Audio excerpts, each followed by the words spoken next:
नमस्कार साथियों, मैं हूं नीलेश और स्वागत है आप सभी का। साथियों, आज के इस वीडियो में हम लोग बात करेंगे बीपीएससी टीआरई 4.0 की एक सटीक रणनीति के बारे में। और साथियों, मैं आपको वो चीजें बताना चाहता हूं जिससे अगर आप कम समय में भी पढ़ लेते हैं तो आप बाकी अभ्यर्थियों से काफी ज्यादा जो है बेहतर कर पाएंगे अपनी इस परीक्षा में। ठीक है, सीट्स भले कम आई हैं लेकिन सीट्स आई हैं, ये इंपॉर्टेंट है। और अगर आप मेहनत करते हैं तो डेडिकेशन के साथ साथियों अगर आप लगे रहते हो लगभग 3 से 4 महीने, तो निश्चित तौर पर आप सफल हो जाएंगे। सीट साथियों भले ही कम है लेकिन अगर तैयारी बेहतर होती है तो सिलेक्शन ज़रूर हो जाता है। हालाँकि अगर आप देखेंगे तो 6 टू 8 में सीट्स अच्छी हैं, आपके पास लगभग जो है 8,000 सीट्स हैं, 8,000 प्लस सीट्स हैं और 16,000 प्लस सीट्स आपके पास पीजीटी में हैं। तो वहाँ पे तो साथियों सीट्स अच्छी हैं, लेकिन जो टीजीटी और प्राइमरी के जो अभ्यर्थी हैं, आप लोग भी अगर डेडिकेशन के साथ जो भी चीज़ें मैं आपको जीके जीएस के लिए सजेस्ट करूँगा, इन चीज़ों को अगर साथियों फॉलो करते हैं तो निश्चित तौर पे साथियों आप सफल हो जाएँगे। क्योंकि देखिए कॉम्पिटिशन तो है, लोग हैं, ये बात है कि टीआरई 4 में सबसे ज़्यादा कैंडिडेट्स बैठेंगे, मतलब टीआरई 1 टू 3 की अपेक्षा। लेकिन ये है साथियों कि अगर आप एक सही दिशा में तैयारी करेंगे, क्योंकि देखिए कुछ लोगों का तो सिलेक्शन होगा ही होगा इसमें, ऐसा तो है नहीं कि सभी का सिलेक्शन नहीं होगा। तो कुछ लोग जो सिलेक्ट होंगे वो क्या चीज़ें फॉलो करेंगे और आपको कैसे जो है अपनी रणनीति बनानी है और कौन-सी वो सटीक चीज़ें हैं जिन्हें अगर आप फॉलो करते हैं, तो आप भी सफल हो सकते हैं। साथियों, अगर आप लोग चैनल पे पहली बार आए हैं तो आप चैनल को सब्सक्राइब कर सकते हैं। मैं हूँ नीलेश शुक्ला और साथियों मैं टीजीटी सामाजिक विज्ञान विषय से चयनित हूँ। तो मैं आपको साथियों वही चीज़ें बताने का प्रयास करूँगा जो चीज़ें मैंने खुद फॉलो करी हैं। मेरा साथियों जूनियर में भी सिलेक्शन हुआ था टियर 2 के दौरान और टियर 2 में ही मेरा टीजीटी में हुआ था और 134 रैंक थी मेरी। तो साथियों जीके जीएस में भी जो मेरे मार्क्स थे, मेरे 40 में से 27 मार्क्स थे। ये एक एवरेज मार्क्स है, लेकिन उस टाइम पे साथियों लगभग 1 महीने का समय मिला था तैयारी करने के लिए और अभी आपके पास लगभग देखेंगे तो दिसंबर में परीक्षा है। तो ये जो समय है साथियों, आपको चूँकि जीके जीएस पे कमांड अच्छा करना है, क्योंकि ये एक संभावना बन रही है कि जो आपका प्रीलिम्स होगा, मतलब जो पहला चरण होगा आपका प्राथमिक, मतलब परीक्षा जो आपकी होगी प्री स्टेज, उसपे साथियों ये है कि आपके पास देखिए हो सकता है केवल जीके जीएस के ही क्वेश्चंस देखने को मिलें। तो जीके जीएस के लिए आपकी क्या एक सटीक रणनीति हो, किन चीज़ों को आप कम समय में पढ़कर अच्छे से अगर आप फॉलो करते हैं तो आपका एक भी क्वेश्चन वहाँ से जो है मिस नहीं होगा। तो उन्हीं सब पे हम साथियों बात करेंगे अपनी इस वीडियो में। अगर आप लोग चैनल पे पहली बार आए हैं तो चैनल को अवश्य सब्सक्राइब कर लीजिए साथियों। यहाँ पर मैं आपको ऐसी ही सटीक और रणनीतिक चीज़ें शेयर करता हूँ, तो आप लोग चैनल से भी अवश्य जुड़ें। साथ ही साथियों आप लोग टेलीग्राम ग्रुप से भी जुड़ जाइए, वहाँ पर मैंने आपको सभी पीवाईक्यूज़ प्रोवाइड करा दिए हैं टीआरई 1, 2, 3 के और उनकी फाइनल आंसर की भी मैंने आपको प्रोवाइड करा दिया है। तो वो आपके लिए एक बहुत अच्छा सोर्स होगा अपनी प्रिपरेशन को स्टार्ट करने के लिए। तो साथियों चलिए हम लोग बात करते हैं कि आप किन चीज़ों को फॉलो कर सकते हैं और जो है अगर आप एक सटीक तरीके से पढ़ते हैं, तो निश्चित तौर पर आप टीआरई 4 के अंतर्गत एक सीट जो है हासिल कर सकते हैं। तो आइए साथियों हम लोग बात कर लेते हैं इस पे। साथियों लगभग अगर देखा जाए तो देखिए वैकेंसीज आपके पास लगभग ये 32,000 के आसपास हैं। पूरा अगर आप देखेंगे तो 1 से लेके 12 तक, मतलब 1 टू 5, 6 टू 8, 9, 10 और 11, 12। इसमें साथियों जो है अगर आप देखोगे तो 16,000 के समथिंग जो है वैकेंसीज पीजीटी में है और टीजीटी में साथियों 3500 के आसपास है। प्राइमरी में भी आपके पास लगभग साथियों 3,000 प्लस वैकेंसीज ही हैं और जो है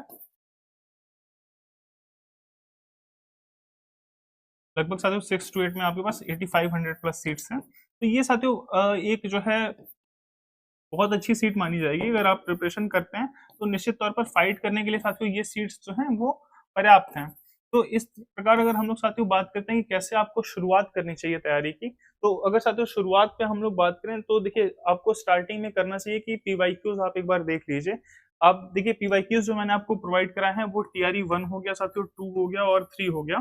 तो ये देखिए मैंने आपको सभी पीवाईक्यूज प्रोवाइड करा दिए हैं, इनका फाइनल आंसर की भी मैंने आपको प्रोवाइड कराया है। तो फाइनल आंसर की भी साथियों आपको ये हमारे टेलीग्राम ग्रुप में मिल जाएगा, इसका लिंक मैंने डिस्क्रिप्शन बॉक्स में आपको दे दिया है। तो आप लोग इससे अवश्य जुड़ जाइए और आप अपने सब्जेक्ट के टीआरई 1, 2, 3 सभी के क्वेश्चन पेपर ले लीजिए, उनका फाइनल आंसर की अपने पास जो है सेव करके रख लीजिए और उसको आप बराबर देखना स्टार्ट कर दीजिए। आपको शुरुआत चूंकि साथियों पीवाईक्यू से ही करनी है। और अभी देखिए मैं आपको ये बताना चाहता हूँ कि जब तक आपका विज्ञापन नहीं आ जा रहा, जब तक आपको ये क्लियर नहीं हो जा रहा कि जो है परीक्षा का कैसा जो है प्रारूप रहेगा, किस आधार पे आपकी प्राथमिक परीक्षा यानी कि प्रिलिमिनरी स्टेज होगा और किस आधार पे आपका मेंस होगा।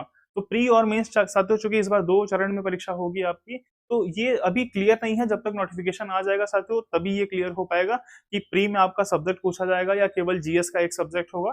तो इसलिए साथियों मैं अभी आपको ये कहूंगा कि जो 40 नंबर की जीएस आती है,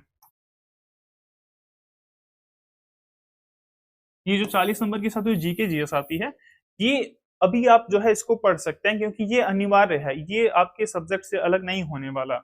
ये या तो हो सकता है प्री में आपसे 100 नंबर का जीके जीएसई पूछ लिया जाए, और आपसे जो है 120 नंबर का आपका जो मेन एग्जाम है, ये जो है आपका मान लीजिए ये प्री स्टेज हो सकता है, और ये मेंस हो सकता है आपका, मतलब इस टाइप से आपके 2 चरणों में जो है परीक्षाएं वो कराई जा सकती हैं। तो अभी साथियों अगर आप सब्जेक्ट पढ़ रहे हैं और पता चले नोटिफिकेशन आ रहा है उसमें सब्जेक्ट में प्री में इस सब्जेक्ट का रोल नहीं है, तब जो है आप इसलिए अभी जो है फोकस करिए जीके जीएस पे।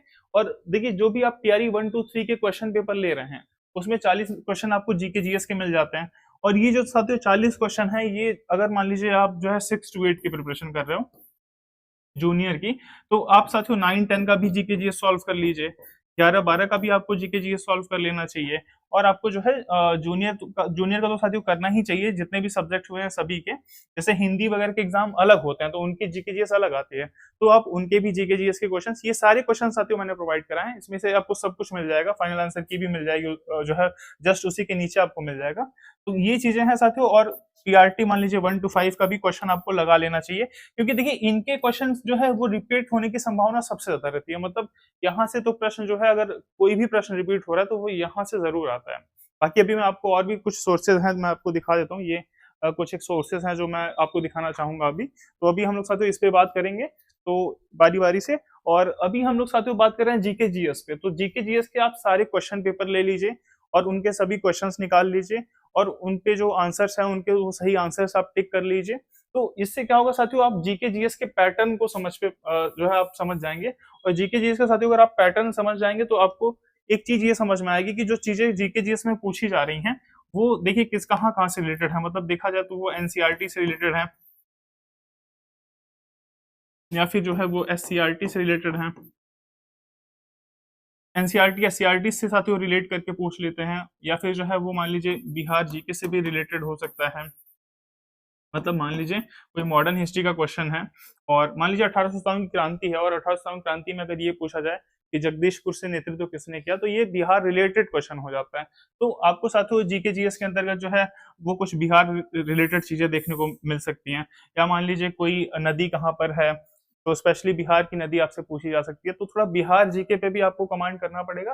बाकी देखिए ओवरऑल जो सब्जेक्ट है आपको वो सब्जेक्ट तो पढ़ना ही पड़ेगा। जैसे मान लीजिए एक कोई आपको ऐसी किताब रखनी चाहिए जिससे आपके लगभग जो फैक्ट्स हैं वो कवर हो जाएं, मतलब जो तथ्यात्मक जानकारियां हैं वो आपके जो है बेसिक स्तर के वो कंप्लीट होने चाहिए।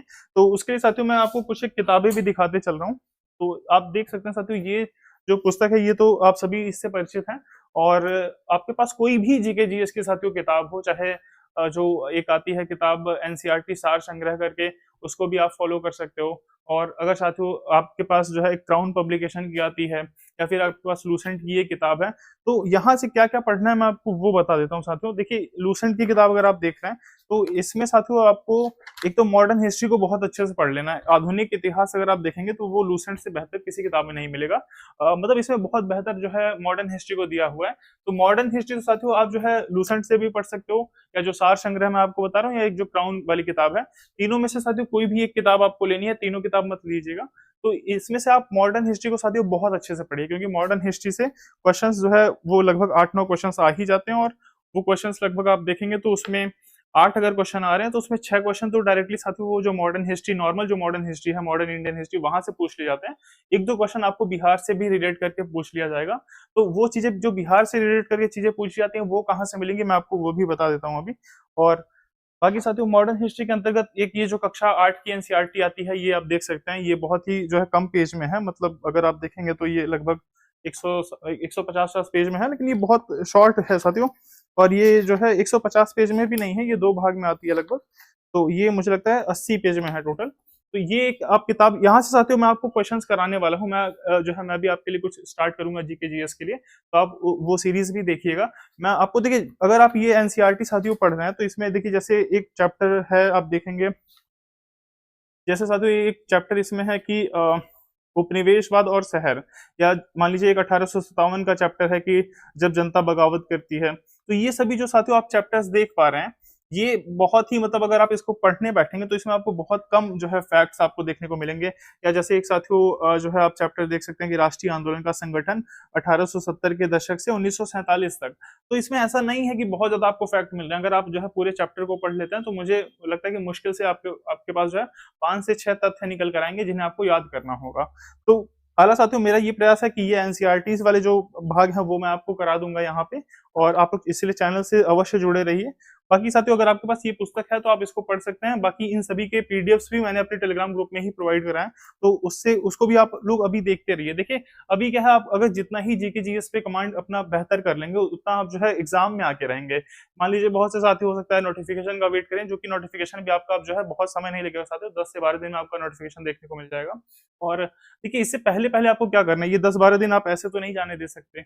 आपको इस बीच ये प्रयास करना है कि आप अपनी प्रिपरेशन स्टार्ट कर दीजिए, ताकि जब नोटिफ़िकेशन आए तो वो अपने आप जो है आप जो है और बेहतर तैयारी करने लगेंगे, क्योंकि नोटिफ़िकेशन साथियों एक मोटिवेशन तो होता ही है तैयारी करने के लिए। तो वो चीज़ रहेगा, तो आप साथियों मॉडर्न हिस्ट्री को यहाँ से प्रिपेयर कर सकते हो। और मैंने आपसे कहा था कि जो बिहार रिलेटेड क्वेश्चन्स आते हैं, तो साथियों ये जो बीपीएससी की पूर्वावलोकन आती है, ये बहुत ही बेहतरीन किताब है साथियों। इसके आपको एक-एक क्वेश्चन लगा लेने चाहिए। जैसे अगर मान लीजिए इसमें मॉडर्न हिस्ट्री के जितने भी क्वेश्चन दिए गए हों, मान लीजिए 500, 600 या 800 क्वेश्चन होंगे, तो आपको साथियों ये प्रयास करना चाहिए कि आप इसको 2 बार में बैठकर लगा लीजिए, भले ही आपको 3 घंटे लग जाएँ।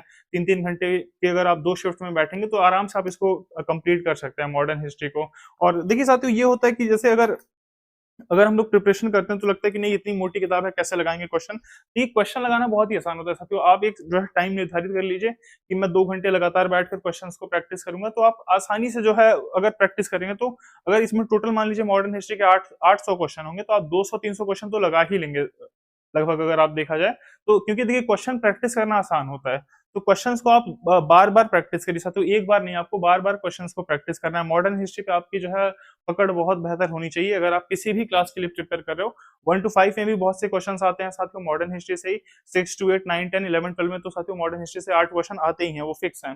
तो बाकी आपको साथियों इसमें, अगर इस बुक में मैं बात करूँ, तो यहाँ पे अगर आप देखेंगे तो बिहार राज्य से संबंधित भी क्वेश्चन आपको मिल जाता है देखने को।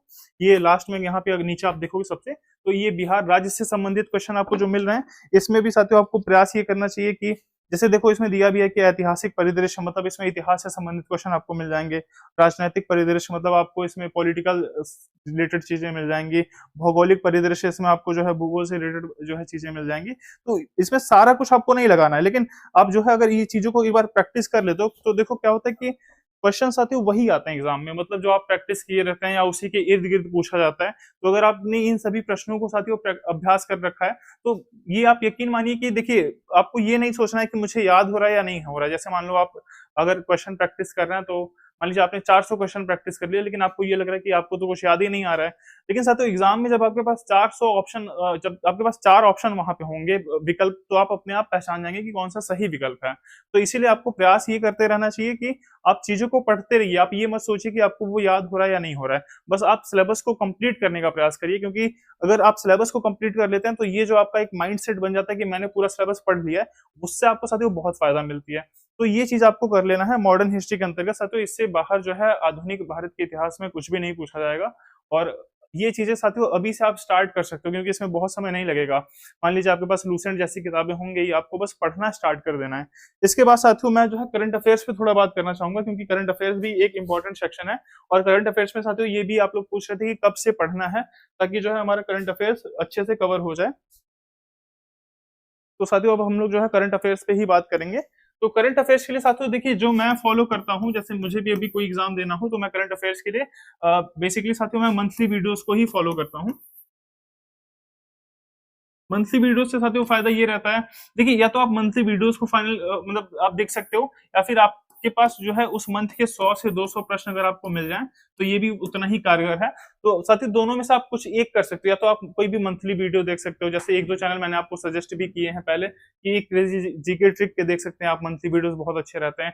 या फिर जो गौरव सर हैं, कुमार गौरव सर, उनका मंथली वीडियो आप देख सकते हो। मतलब वो है कि लगभग 100 क्वेश्चन में आपका पूरा 1 महीने का करंट अफेयर्स वो कवर हो जाता है साथियों, उससे बाहर कुछ आता भी नहीं है एग्जाम में। देखो, एग्जाम में वही चीजें पूछी जाती हैं जो मोस्ट इंपॉर्टेंट है। ऐसा नहीं है कि कोई भी छोटी सी घटना होगी तो वो भी आपसे पूछ लेगा करंट अफेयर्स के अंतर्गत, तो वो चीजें नहीं होंगी।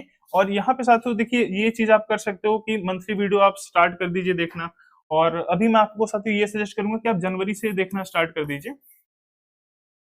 जनवरी 2026 से अगर आप देखना स्टार्ट कर रहे हैं तो देखिए आपका टारगेट ये होना चाहिए कि आप रोज जो है 1 महीने का करंट अफेयर्स देखिए, ये आपके डेली रूटीन में आ जाना चाहिए। रूटीन में मतलब साथियों ये है कि जैसे अगर आज आप सुबह उठ रहे हैं तो आप जो है सबसे पहले जनवरी का करंट अफेयर्स लगा दीजिए, एक बार आप उसको देख लीजिए आराम से, चाहे 1.5 पे देखिए चाहे 2 पर करके देखिए स्पीड। और फिर जो है अगले दिन आपका टारगेट ये होना चाहिए कि आप फरवरी 2026 के देखेंगे।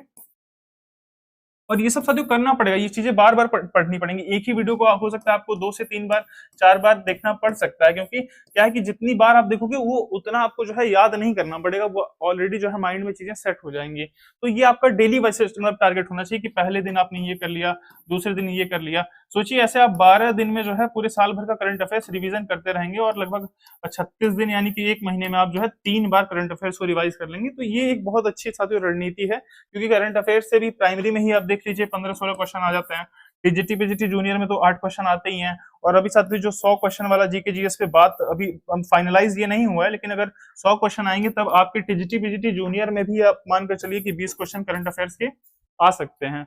बाकी साथियों बिहार राज्य से संबंधित भी करंट अफेयर्स पूछे जा सकते हैं। तो आप कोई देखिए चैनल तो मैं नहीं कहूंगा कि आप कुछ चैनल फॉलो करिए, लेकिन बहुत से यूट्यूबर हैं मैं देखता हूँ वो 200-300 क्वेश्चन करा देते हैं, मतलब बिहार राज्य मतलब किसी भी स्टेट से रिलेटेड। तो वो आप स्टेट से रिलेटेड वाले करंट अफेयर्स स्पेशली देख लिया करिए, और उसमें आपका प्रयास ये होना चाहिए कि आप 100 से 200 क्वेश्चंस को जो है देखिए, और उसमें से आपका वो कवर हो जाना चाहिए। मतलब इससे ज्यादा आप मत देखिए, क्योंकि इससे ज्यादा इंपॉर्टेंट चीजें होती नहीं है। जैसे मान लो कोई कहीं पे कुछ अगर संयंत्र लगाया जा रहा है उसको देख लीजिए, कहीं पे कुछ अगर डैम बनाया जा रहा है, मतलब ये सब चीजें अगर बिहार स्टेट में अगर ऐसा कुछ हो रहा है तो आप उसको देख लीजिए। वो मतलब कोई नई चीज अगर हो रही है, कहीं पे कोई यूनिक चीज हो रही है, पहली बार कोई चीज हो रहा है, तो वो आप स्टेट से रिलेटेड भी चीजें देख लीजिए। कोई योजना है बहुत अच्छी तो आप उसको भी देख सकते हो। तो ये चीजें साथियों आपको करंट अफेयर्स के अंतर्गत करनी है, और जनवरी 2026 से आप स्टार्ट कर सकते हैं। अब साथियों हम लोग जो है भूगोल पे थोड़ा बात कर लेते हैं कि भूगोल की साथियों मैं आपको एनसीईआरटी बुक्स भी दिखा दे रहा हूँ। और देखिए भूगोल में आपको क्या करना है, जैसे आपके पास जैसे जो भी जीके जीएस की साथियों किताब है, तो भूगोल में साथियों आपको पहले तो उसमें जो है भारत का भूगोल वाला जो सेक्शन है, अभी विश्व का भूगोल आप छोड़ सकते हो, उसको आप बाद में पढ़िएगा, या मतलब उसमें अगर आप कम भी फोकस करोगे तो बहुत फर्क नहीं पड़ेगा। लेकिन भारत का भूगोल साथियों आपको बहुत अच्छे से पढ़ना पड़ेगा। तो भारत के भूगोल के लिए साथियों आप जो है ये किताब ले सकते हो, या जो भी आपके पास जीके जीएस की नॉर्मल किताब है आप उसको पढ़िए। और भूगोल के अंतर्गत साथियों जो है आप ये 2 एनसीईआरटीज को जरूर रखिए। ये जो है कक्षा 9 की है, और ये जो आप देख रहे हैं ये कक्षा 10 की है। और साथियों एक नई और पुरानी एनसीईआरटी की भी आप लोग जो है बात करते हैं, तो देखिए पुरानी एनसीईआरटीज में थोड़ा सा फैक्ट वगैरह ज्यादा थे, तो आप पुरानी एनसीईआरटी को कंसीडर कर सकते हो। और पुरानी एनसीईआरटी अगर आपके पास नहीं है तो मैंने पीडीएफ ये सभी के जो मैं बुक दिखा रहा हूँ आपको, इन सभी के पीडीएफ मैंने अपने टेलीग्राम ग्रुप में जो है डाल दिए हैं। तो आप एक बार अगर चेकआउट करेंगे, थोड़ा आप स्क्रॉल करके ऊपर जाओगे तो वहां पे आपको ये सभी चीजें मिल जाएंगी, तो आप वहां पे भी देख सकते हैं। तो भूगोल के अंतर्गत साथियों देखिए आप या तो देखिए ये जो मैंने आपको 2 एनसीईआरटी बुक्स दिखाई हैं, और एक और साथियों आती है कक्षा 11 की, ये 11th क्लास की साथियों आती है भारत भौतिक पर्यावरण।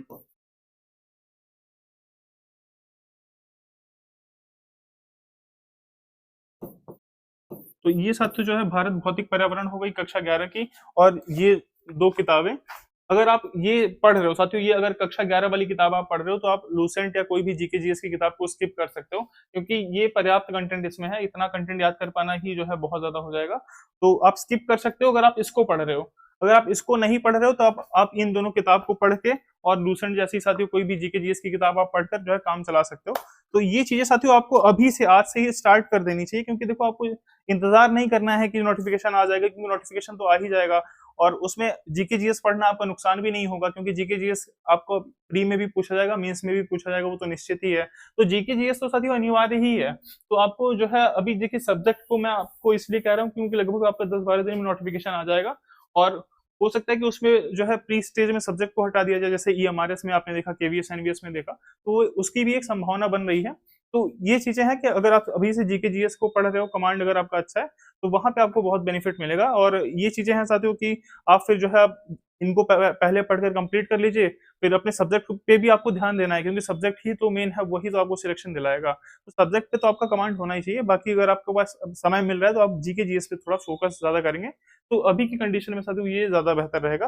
तो साथियों अभी हम लोग जो है मॉडर्न हिस्ट्री पे बात कर चुके हैं, करंट अफेयर्स पे बात कर चुके हैं, और भूगोल पर भी साथियों मैंने आपको बताया कि अगर आप 3 एनसीईआरटी की बुक्स पढ़ रहे हैं तो जो है आप जीके जीएस की किताब को स्किप कर सकते हो, और अगर आप साथियों जो है जीके जीएस की किताब पढ़ रहे हो तो आप कक्षा 11वीं की जो है एनसीईआरटी को स्किप कर सकते हो। और इसके साथ ही साथियों आपको ये भी जो है पढ़ते रहना है।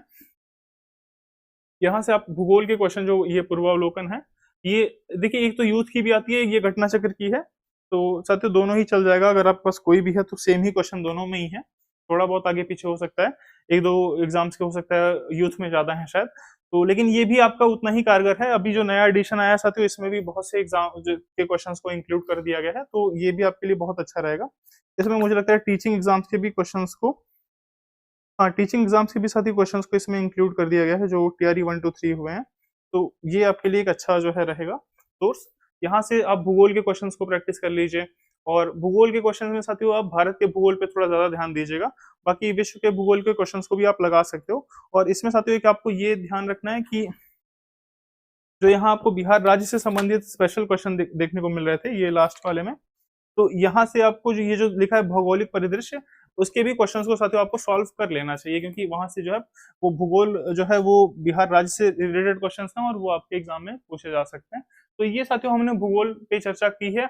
और अभी हमारा 2 सब्जेक्ट साथियों और बच जाता है, जिसे हम मैथ्स और साइंस कह सकते हैं। तो मैथ्स में साथियों अगर हम लोग बात करें तो मैथ्स के लिए आप यही अगर किताब लेकर आ रहे हैं, और इसमें जो भी मैथ्स के साथियों क्वेश्चंस दिए गए हैं, अगर आप उस बेस्ड मतलब उसी बेस्ड तैयारी कर रहे हैं, उसी उसी को आधार बनाकर, तो उस पे बेस्ड ही क्वेश्चन साथियों बनते हैं आपकी परीक्षा में। मतलब मैंने आपको कई क्वेश्चंस दिखाए भी हैं जो या तो डायरेक्टली इसी किताब से मैथ्स के क्वेश्चन आपकी जो है परीक्षा में पूछे गए हैं टीआरई 1 2 3 में, या फिर साथियों थोड़ा बहुत संख्याओं में हेर फेर करके वही क्वेश्चन बनाकर जो है एग्जाम में आ जाते हैं। तो अगर मैथ्स साथियों आपका वीक है, और चूंकि देखिए वीक है तभी आप मैथ्स को पढ़ोगे, तो आप इसको फॉलो कर सकते हो, ये बहुत ही अच्छा सोर्स है। और मैथ्स के लिए साथियों बस आपको ये जो है प्रैक्टिस करना है। और प्रैक्टिस के लिए भी साथियों अगर आपको कोई बहुत अच्छा टीचर नहीं मिल रहा है या फिर आपको नहीं समझ में आ रहा, तो आप जो है एआई का भी हेल्प ले सकते हो। आप जो है चैट जीपीटी या फिर जेमिनाई को भी क्वेश्चन भेज सकते हो और उससे जो है सॉल्व करने का एक इजी तरीका पूछ सकते हो। तो आज के समय में साथियों आप प्रिपरेशन अपने फोन से ही कर सकते हैं, तो आपको बहुत ज्यादा परेशान नहीं होना है कि आपको कोई बहुत अच्छा टीचर ही मिल जाए तो ही जो है तैयारी स्टार्ट हो सकती है।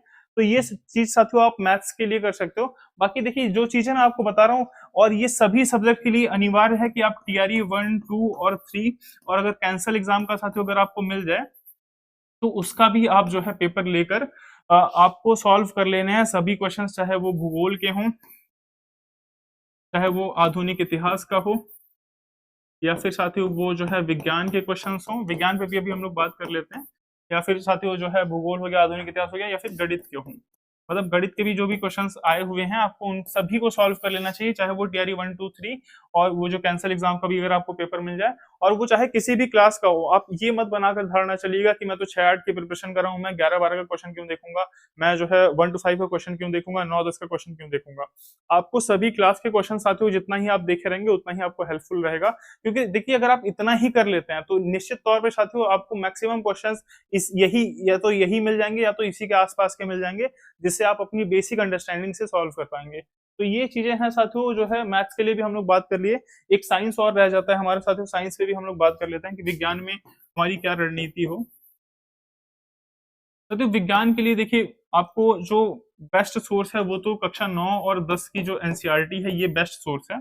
और ये सबसे कम में अगर आप तैयारी करना चाहते हैं कि साइंस आपका प्रिपेयर हो जाए, तो आप इन दोनों के साथियों मैराथन क्लास देख सकते हो यूट्यूब वगैरह से। मैराथन क्लास अगर आपको मिल जाए तो वो आप देख सकते हो। बाकी 6 से 8 की भी एनसीईआरटी आपको पढ़नी चाहिए। तो साइंस में अगर आपको ये लगे कि नहीं ये ज्यादा हो जा रहा है और मैं इसकी वजह से अपने सब्जेक्ट पे कमांड नहीं कर पा रहा हूँ, तो आपको बेसिक मैराथन वगैरह देख के इसको बगल कर देना चाहिए साथियों, क्योंकि आपका सब्जेक्ट भी मेन है। अगर सब्जेक्ट पे आप नहीं कमांड कर रहे हो तो वहां पे साथियों पीछे होना थोड़ा नुकसानदायक हो सकता है, क्योंकि देखिए सब्जेक्ट क्या है हमारा 80 मार्क्स का है, और कोशिश तो ये रहनी चाहिए कि 60 प्लस हो ही जाए, मतलब 60 प्लस हमारा सब्जेक्ट में आना ही चाहिए। तो यहाँ पे साथियों हमें पीछे नहीं होना है। और अभी नोटिफिकेशन का भी वेट कर लीजिए, हो सकता है कि प्री में सब्जेक्ट को इंक्लूड कर दें या सब्जेक्ट को नहीं इंक्लूड कर रहे हैं, तब उस कंडीशन में आपको विज्ञान वगैरह पे थोड़ा सा फोकस करना पड़ेगा। और साथियों आप ये मानकर चलिए कि देखिए मैं आपको ये समझाना चाह रहा हूँ कि अभी देखिए प्री और मेंस अगर हो रहा है, तो आप ये मानकर चलिए कि अगर आपकी एक बेसिक भी तैयारी है, बहुत अच्छी आपकी तैयारी नहीं है, लेकिन आप सिलेक्ट हो जाओगे मेंस के लिए, आप सिलेक्ट हो जाओगे मेंस के लिए। मैं आपको ऐसा इसलिए कह रहा हूँ क्योंकि साथियों लगभग 10 गुना 12 गुना कैंडिडेट्स बुलाए जाते हैं दूसरे चरण के लिए। और अभी आपने देखा था यूपी में साथियों एलटी ग्रेड के भी एग्जाम्स हुए, तो जो बेसिक वहां पे कट ऑफ मार्क्स थी, जो पास मार्किंग था 60 नंबर, बहुत से लोगों का साथियों 60 नंबर पे ही जो है मेंस, या जो है 40% जो था 40% पे ही मेंस देने का साथियों अवसर मिल गया था। तो आप ये मान कर चलिए कि ये टीचिंग एग्जाम है और यहाँ पर बीएड कंपलसरी है। तो ये बिल्कुल भी नहीं है, अगर आपने थोड़ी भी प्रिपरेशन करी है प्री लेवल की तो आसानी से आप उसको मतलब मेंस स्तर पे पहुंच जाएंगे। और मेंस ही साथियों आपका मेन होगा, जिसके मार्क्स आपकी परीक्षा में भी जोड़े जाएंगे, और मतलब परीक्षा मतलब जो आपके फाइनल मेरिट जो बनेगी वो मेंस के ही आधार पे बनती है, प्री के आधार पे नहीं। तो ये साथियों बहुत ही आपके लिए एक बेहतर चांस है कि अभी आप थोड़ी सी प्रिपरेशन करके मेंस के लिए मौका पा सकते हैं। और मेंस भी साथियों आपको जैसे अगर एग्जाम देकर आप आ रहे हैं तो और जिस दिन आपका एग्जाम रहेगा प्री वाला, उसके मेंस के एग्जाम के बीच साथियों आपको लगभग 3 से 4 महीने का समय मिल जाता है। तो समय साथियों पर्याप्त रहेगा। बस आपको ध्यान ये देना है कि जो चीजें मैं आपको सजेस्ट कर रहा हूँ, इन चीजों को आप फॉलो करते रहिए।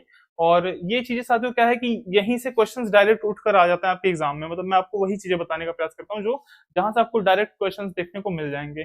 तो विज्ञान के लिए भी साथियों आपको वही करना है। बाकी जो मैं आपको ये पूर्वावलोकन दिखाया हूँ, इसमें आप फिजिक्स, केमिस्ट्री, बायो सभी के क्वेश्चंस को अच्छे से लगा लीजिए। थोड़ा बायो के क्वेश्चंस पे और फिजिक्स के क्वेश्चन पे थोड़ा आप ज्यादा ध्यान दीजिएगा, क्योंकि फिजिक्स और बायो ज्यादा आती है बीपीएससी में, केमिस्ट्री थोड़ी सी कम आती है, लेकिन आपको ध्यान सभी पे देना है, क्वेश्चन सभी को आपको लगा लेना है।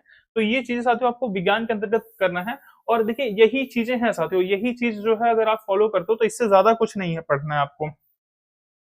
और देखिए साथियों ये है कि अगर आप अभी से जीके जीएस पे कमांड कर रहे हैं तो बाकी अभ्यर्थियों से आप जो है आगे रहेंगे जो विज्ञापन का इंतजार कर रहे हैं। और मैंने आपको बताया कि प्री निकालना बहुत ही आसान है साथियों, चूंकि ये टीचिंग एग्जाम है और लगभग 10 गुना कैंडिडेट्स को क्वालिफाई किया किया जाता है मिनिमम। तो यहाँ पे भी साथियों 10 गुना कैंडिडेट्स को क्वालिफाई किया जाएगा। तो हर वो जो है छात्र जो जिसने थोड़ी भी मेहनत की है, उसे मुख्य परीक्षा में अपने आप को साबित करने का अवसर जरूर मिलेगा। और आप मुख्य परीक्षा तक साथियों एक बेहतर तैयारी कर लेंगे तो निश्चित तौर पर आप इस परीक्षा में सफल हो जाएंगे साथियों। और साथियों अगर आपका और भी कोई डाउट है तो आप जो है कमेंट बॉक्स में पूछ सकते हैं। टेलीग्राम ग्रुप से आप अवश्य जुड़ जाइए साथियों, वहां पर मैंने जो भी चीजें बताई हैं, जो भी एनसीईआरटीज मैंने आपको बताई हैं, वो मैंने वहां पे प्रोवाइड करा दी हैं। तो आप लोग टेलीग्राम ग्रुप से भी अवश्य जुड़िए। इस वीडियो को साथियों देखने के लिए आप सभी का बहुत बहुत धन्यवाद।